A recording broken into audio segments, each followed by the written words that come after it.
Venus Phogat পাশে পেয়েছিলেন বজরং পুনিয়া, সাক্ষী মালিকের মতো অলিম্পিক্সে পদকজয়ী কুস্তিগিরদের।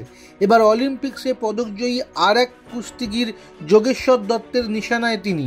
প্যারিস অলিম্পিক্সে বাতিল হওয়ার ঘটনায় বিনেশকেই দায়ী করলেন যোগেশ্বর। তার মতে, ষড়যন্ত্রের অভিযোগ তুলে না কেঁদে দেশবাসীর কাছে ক্ষমা চাওয়া উচিত ছিল বিনেশের। প্যারিস অলিম্পিক্সে মহিলাদের কুস্তির 50 কেজি বিভাগে ফাইনালে উঠেছিলেন বিনেশ, কিন্তু ফাইনালের দিন সকালে তার ওজন 100 গ্রাম বেশি হওয়ায় বাতিল করা হয় তাকে।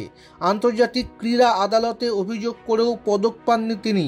বাতিল হওয়ার পরে ষড়যন্ত্রের অভিযোগ করেছিলেন বিনেশ, কেঁদে ফেলেছিলেন তিনি। দেশে ফিরেও বারবার ভারতীয় অলিম্পিক সংস্থার বিরুদ্ধে ষড়যন্ত্রের অভিযোগ করেছেন তিনি।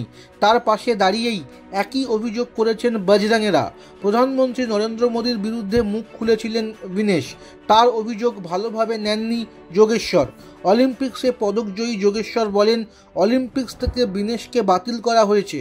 ওর উচিত ছিল দেশবাসীর সামনে ক্ষমা চাওয়া, তা না করে ও ষড়যন্ত্রের অভিযোগ করলো, কেঁদে সকলের সহানুভূতি আদায়ের চেষ্টা করলো, এমনকি প্রধানমন্ত্রীকেও দায়ী করলো। সকলে জানে ওকে বাতিল করার সিদ্ধান্ত সঠিক।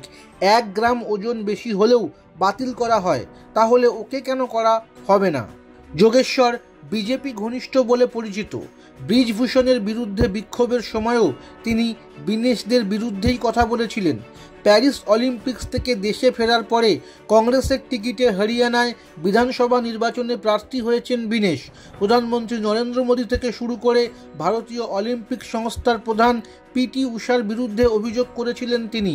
তাই তার বিরুদ্ধে যোগেশ্বরের পাল্টা অভিযোগ করা স্বাভাবিক, সেই কাজই করলেন তিনি।